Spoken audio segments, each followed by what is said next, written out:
Segundo o IBGE, o brasileiro gasta cerca de 8% do orçamento familiar cuidando da saúde.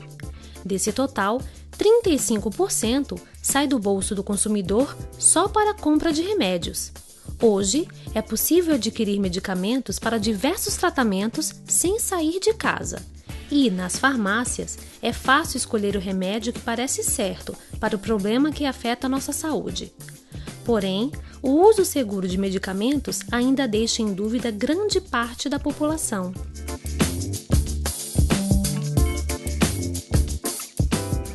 Quais os riscos que pode trazer o consumo de medicamentos sem a devida prescrição médica?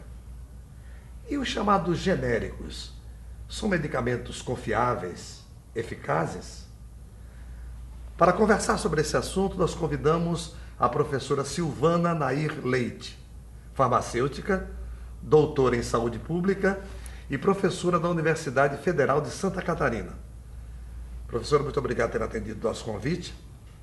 E para começar, eu queria perguntar o seguinte: nós sabemos que existe muita informação circulando, principalmente na internet, sobre medicamentos, tratamentos, saúde. Por que ainda é preciso se falar sobre o uso adequado de medicamentos? Olha, nós temos hoje uma grande variedade de informação e fontes de informações disponíveis para qualquer pessoa, e a internet tem ajudado muito nesse sentido. No entanto, nem toda informação que nós encontramos ela é confiável, ou a que interesses serve esta informação. Então, na área de medicamentos, nós temos um excesso de informação a respeito de possíveis benefícios desses medicamentos, o incentivo à sua utilização, mas não necessariamente acompanhada do mesmo nível de informação a respeito dos riscos que também estão agregados ao uso do medicamento.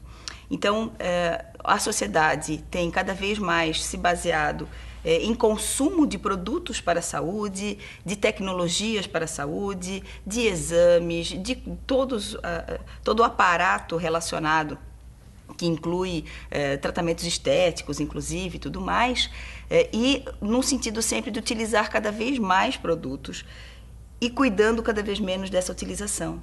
Então, acaba se criando uma imagem na sociedade de que o uso de medicamentos e de produtos para a saúde como um todo são sempre benéficos, o que nem sempre é uma realidade. Então, por isso, os riscos que acompanham o uso do medicamento, eles também precisam ser divulgados e a população precisa estar esclarecida para poder fazer a utilização de medicamentos de forma que seja algo que vai trazer benefícios para a sua saúde.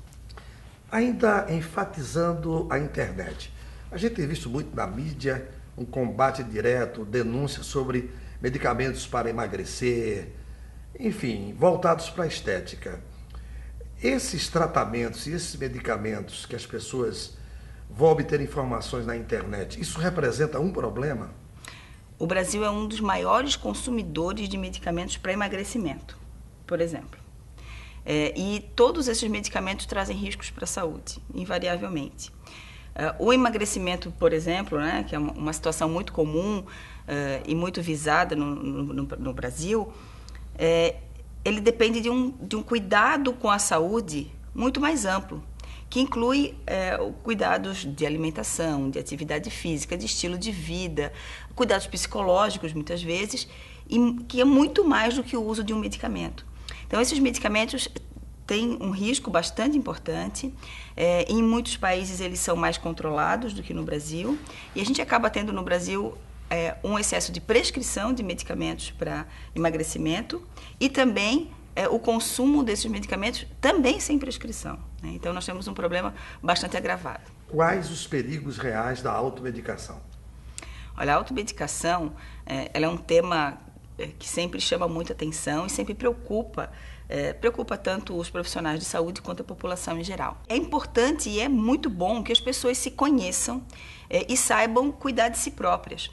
Então, a automedicação faz parte do autocuidado, do você perceber o seu corpo, reconhecer os seus sintomas, saber cuidar da sua saúde. A automedicação faz parte desse contexto. No entanto, nós temos algumas situações, várias situações, em que utilizar medicamentos sem orientação profissional é um risco.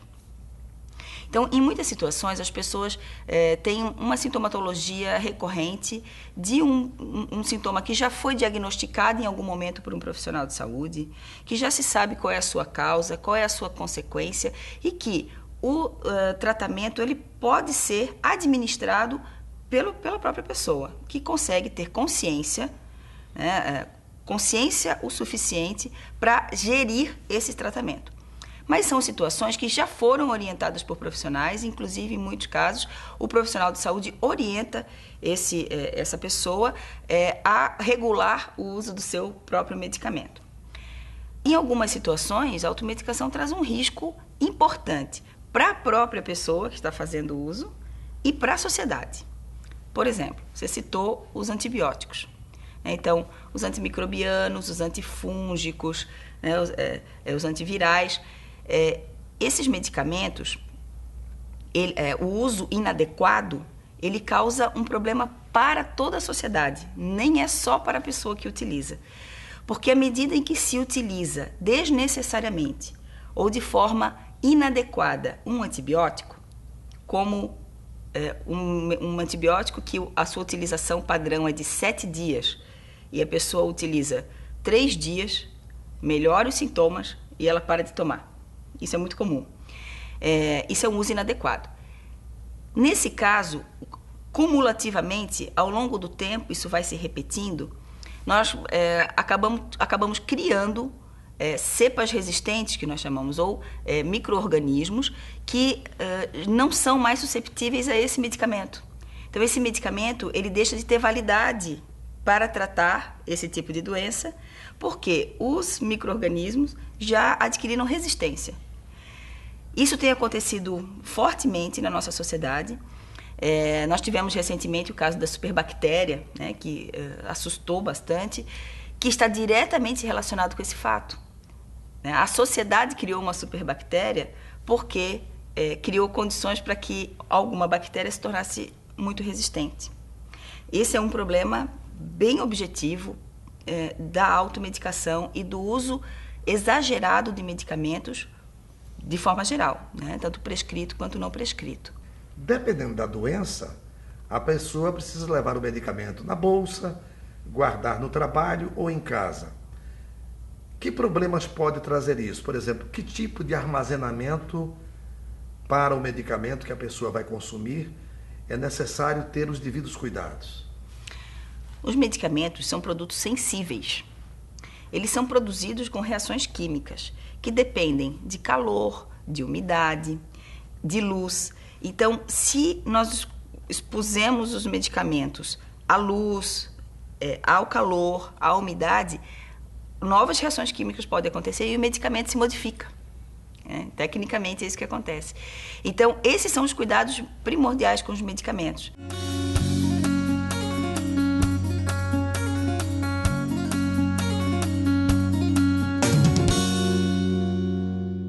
Medicamentos genéricos são confiáveis, são eficazes? Qual a diferença entre o genérico e o medicamento de marca? Enfim, podemos tomar o genérico com confiança de que ele vai resolver o problema? Olha, os medicamentos genéricos não são uma invenção brasileira, né? Isso é uma padronização internacional, é algo bastante reconhecido, né? Não há por que temer a qualidade dos genéricos. Os genéricos são produzidos por grandes empresas farmacêuticas, e todos os padrões de qualidade exigidos de uma empresa que produz um chamado medicamento de marca é exigido de uma empresa que produz genérico. Então, os padrões de qualidade são muito padronizados, isso é regulado pela Agência Nacional de Vigilância Sanitária. A diferença entre um medicamento chamado de marca ou de referência, o medicamento genérico, é o nome, basicamente. Porque um medicamento de marca, como se expressa, ele foi um medicamento que obteve a patente para aquele produto no país e criou um nome fantasia. é um nome que fica muito conhecido. Esse medicamento já fica 20 anos no mercado, sozinho, só ele existe daquela forma, então seu nome fica muito conhecido. Quando há a quebra da patente, ou seja, quando a indústria que detém o poder sobre aquele produto deixa de existir, perde a validade, outras empresas podem produzir o mesmo medicamento. Só que as outras empresas não podem usar o mesmo nome que ficou conhecido.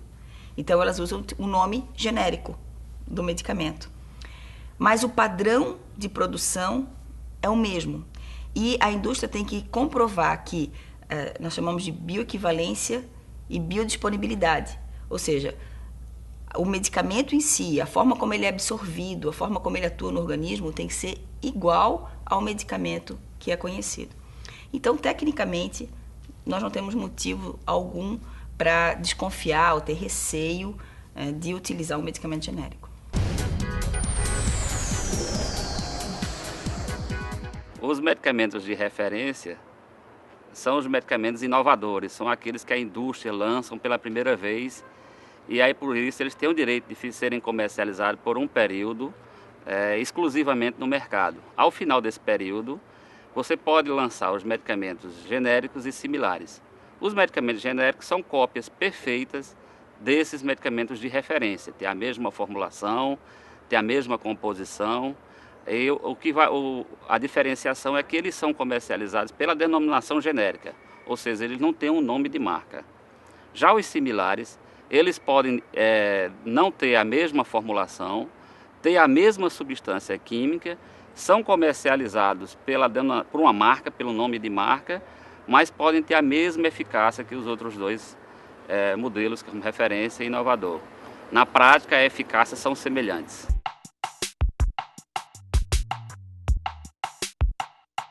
Eu gostaria de saber se os medicamentos do SUS são realmente confiáveis. Os medicamentos que são distribuídos, que são entregues nas unidades de saúde, nos postos de saúde, são medicamentos que têm garantia do governo de que são medicamentos bons, que são medicamentos de qualidade.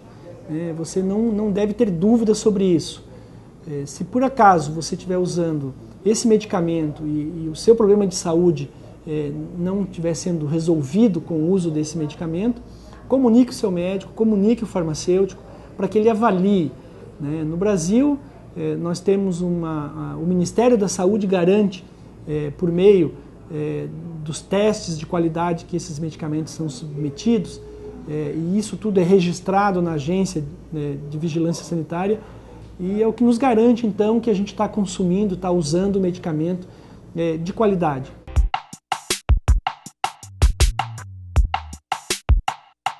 Estamos de volta com Falando de Ciência e Tecnologia. Estamos conversando com a professora Silvana Nair Leite, farmacêutica, doutora em saúde pública e professora da Universidade Federal de Santa Catarina. Doutora Silvana, a falsificação de medicamentos, quais os danos que isso pode trazer às pessoas, à população de um modo geral e como denunciar esse fato? A falsificação de medicamentos é um problema antigo, mas tem se aperfeiçoado nos últimos tempos. Antigamente era muito fácil reconhecer o que era um medicamento falso e um medicamento verdadeiro, pela produção, pela embalagem e tudo mais. Hoje isso tem sido cada vez mais complicado. Nós temos um fenômeno bastante importante que tem aparecido na mídia, mas as pessoas ainda não têm muita consciência, que é a venda de medicamentos em estabelecimentos que não farmácias. Então, nos camelôs, em feiras populares, em outros estabelecimentos, lanchonetes, que é proibido por lei no Brasil, e é proibido justamente para evitar que o comércio de medicamentos não tenha regulação. Então, o comércio de medicamentos é altamente regulado e as farmácias têm que apresentar a nota fiscal, o fornecedor, de onde vem o medicamento, são bastante cobradas a respeito disso. Nós temos uma série de medicamentos falsificados no mercado brasileiro, especialmente nas feiras, nos camelôs e tudo mais, mas inclusive nas farmácias, em alguns momentos, tem se apreendido medicamentos falsos. Ultimamente tem aparecido mais os medicamentos para disfunção erétil. Então, alguns medicamentos que são mais caros, né? E que tem uma procura muito grande, medicamentos que têm um comércio muito grande, e que tem aparecido muito medicamentos falsificados. São medicamentos que não passam por nenhum tipo de regulamentação. Então, aonde eles são fabricados, como eles são fabricados, não é regulado. Então, nós temos a Agência Nacional de Vigilância Sanitária, que é responsável por essa regulamentação, mas faz isso dos laboratórios reconhecidos, né? Os laboratórios que fazem esses medicamentos, ou que são fora do país, muitos deles, essa falsificação acontece fora do país, não tem como ser regulado. Então, os riscos são muitos, porque, na verdade, ninguém sabe o que tem naquele medicamento, né? Como que eu posso identificar? Tem algumas falsificações que são fáceis de identificar. Medicamentos que a bula, por exemplo, ela tem aspecto de fotocópia, né, de xerox. Isso é um indício de medicamento falsificado. Né? A bula ela é impressa, não é cópia, nunca. Né? Então, isso é um indício importante. A qualidade da embalagem, o lacre das embalagens, medicamentos líquidos, pomadas, eles têm lacre de segurança no frasco. Né? Se não tiver lacre, desconfie, não deve ser um medicamento verdadeiro. Existem os selos de segurança, tem um selo de segurança nas embalagens, que é característico também, que também pode ser falsificado, mas é uma forma de identificar. As embalagens precisam estar em bom estado de conservação, também é importante. Na embalagem eu tenho que ter um número de registro na Anvisa, o nome do farmacêutico responsável técnico, o número do lote, a data da validade. São todos aspectos que colaboram para a identificação de um medicamento de qualidade, medicamento que não seja falsificado. A intoxicação por medicamentos ainda é comum, a gente sabe disso, ou por falta de orientação ou por reação da própria pessoa. Como evitar isso? A intoxicação por medicamentos é uma das principais causas de intoxicação em humanos no Brasil. Nós temos duas principais causas, que são a intoxicação por medicamentos e as reações toxicológicas aos animais peçonhentos, né? Cobras, aranhas e tudo mais. São as principais causas de intoxicação registradas no Brasil. Então, os registros dos casos de intoxicação que nós temos no Brasil por medicamentos são muitas vezes causados por uso intencional do medicamento com a intenção de causar dano, né? Então, as pessoas que tentam suicídio com medicamentos, né, são relativamente comuns, e outros casos são acidentais. Então, as crianças que ingerem medicamento como bala, né, ou como algo que lhe atrai, e reações que as pessoas têm aos medicamentos, que elas estão utilizando o medicamento conforme prescrito, né, adequadamente, mas ela desenvolve uma reação adversa, porque os medicamentos acontece de ter reações adversas aos medicamentos, mesmo utilizados da forma correta, né, está sujeito a acontecer. Tem alguns medicamentos que são bastante populares. Por exemplo, medicamentos para dor de cabeça. Que cuidado se deve ter com isso? Os medicamentos para dor de cabeça, chamados analgésicos, né? Alguns são vasoconstritores também, uma das principais reações mais claras, né, evidência de relação entre um efeito adverso e o seu uso, são os problemas gastrointestinais. Então, a maioria deles, a grande maioria deles, causa sintomas do tipo gastrite, né, ou azia, ou mal-estar gástrico. É uma reação comum a esse tipo de medicamentos. O que leva muitas vezes a pessoa a utilizar mais um medicamento por conta da reação adversa do medicamento para dor, né? E aí esse outro medicamento também pode causar um outro efeito adverso. Então, isso pode gerar uma cadeia de reações adversas e uso de mais medicamentos que não é desejável. Então, como qualquer medicamento, ele precisa ser utilizado adequadamente, ou seja, quando eu tenho um sintoma bem definido, que eu sei a causa, e que eu utilizo apenas o necessário, né, para manter a minha qualidade de vida e não causar risco. No caso do medicamento para dor de cabeça, pessoas que já tenham algum outro problema gastrointestinal podem ter reações bastante sérias, né? A pessoa que já tem uma úlcera, por exemplo, gastroduodenal, ela pode ter sérios problemas pelo uso de um analgésico. Agora, utilizado esporadicamente, ele é um medicamento relativamente seguro.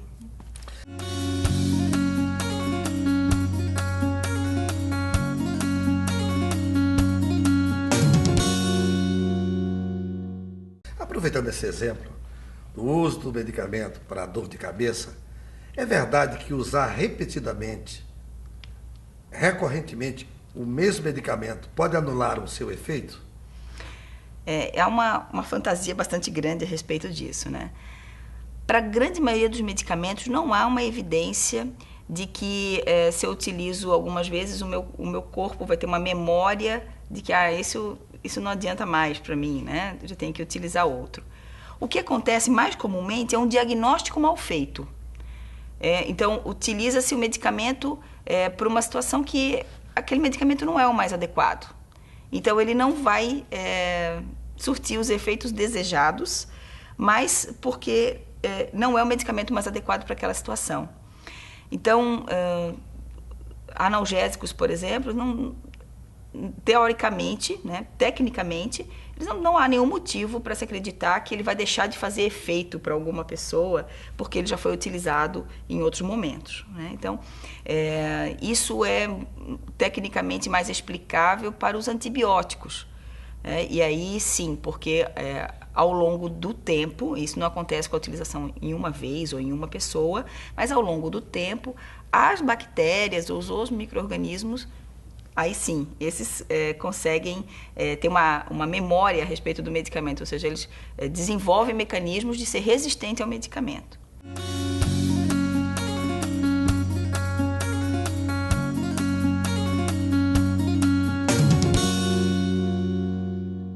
Podemos dizer então que a oferta de medicamentos pelo SUS no Brasil hoje é satisfatória?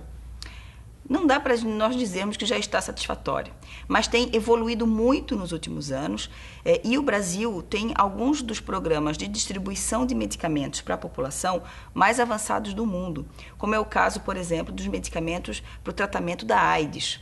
O Brasil tem um modelo exemplar para todo mundo, em que todos que precisam de tratamento para HIV têm todo o melhor tratamento disponível distribuído pelo SUS. Assim como os medicamentos para o tratamento do câncer e de várias outras doenças de alta complexidade, de que têm tratamentos extremamente onerosos, né, complexos, e que nós temos programas do Sistema Único de Saúde que garantem 100% do tratamento de forma muito satisfatória. Em alguns setores, né, para algumas situações, o acesso aos medicamentos ainda pode ser melhorado. Mas, em geral, nós temos medicamentos disponíveis em todas as unidades de saúde e para todos os tipos de problema que as pessoas possam enfrentar. As pessoas veem muito o direito à saúde, o direito ao medicamento, como algo individual. Isso não deveria ser tratado como um direito coletivo? O direito à saúde é um bem do cidadão brasileiro. No caso do acesso aos medicamentos, tanto é importante garantir o direito individual, portanto, a necessidade de cada pessoa na sua especificidade é garantida por lei e nós temos mecanismos para fazer essa garantia, né? Então, tanto no seu gestor de saúde, no seu município, né, a Secretaria Municipal de Saúde, a unidade de saúde onde você é atendido, tem que lhe dar a informação e as respostas sobre as suas necessidades e no caso de não haver essa informação ou esse atendimento, a Justiça tem garantido o acesso de cada pessoa ao seu tratamento, à sua necessidade.